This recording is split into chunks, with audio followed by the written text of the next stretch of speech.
अस्सलामुअलैकुम नाज़रीन, तव्हांखे ॿुधाईंदा हलूं त रूबी अली ऐं इरशाद जागिरानी हिकु नओं सॉन्ग तैयार करे रहिया आहिनि। उन ई सॉन्ग में मॉडलिंग आहे रूबी अली ऐं इरशाद जागिरानी जी, ऐं उन ई सॉन्ग जा कुझु बोल आहिनि, जहिड़ी थी मस्त जवानी तहिड़ी रात सुहानी।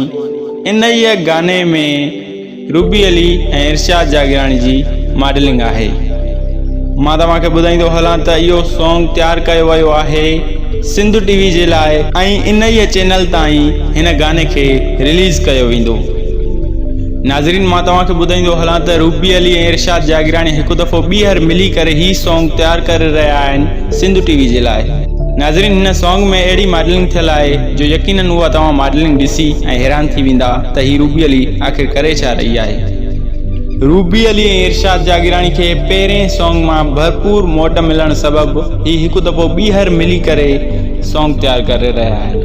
नाज़रीन, मां तव्हांखे ॿुधाईंदो हलां त रूबी अली ते तनक़ीद त तमामु घणी कई वञे थी, पर अफ़सोस जो रूबी अली बार बार अहिड़ी मॉडलिंग करे रही आहे। नाज़रीन, वधीक इहो गानो रिलीज़ थियण खां पोइ तव्हां इहो गानो ॿुधी ऐं मॉडलिंग ॾिसी असांखे कमेंट में लाज़मी ॿुधाइजो त छा रूबी अली खे इहा मॉडलिंग करणु घुरिजे या न।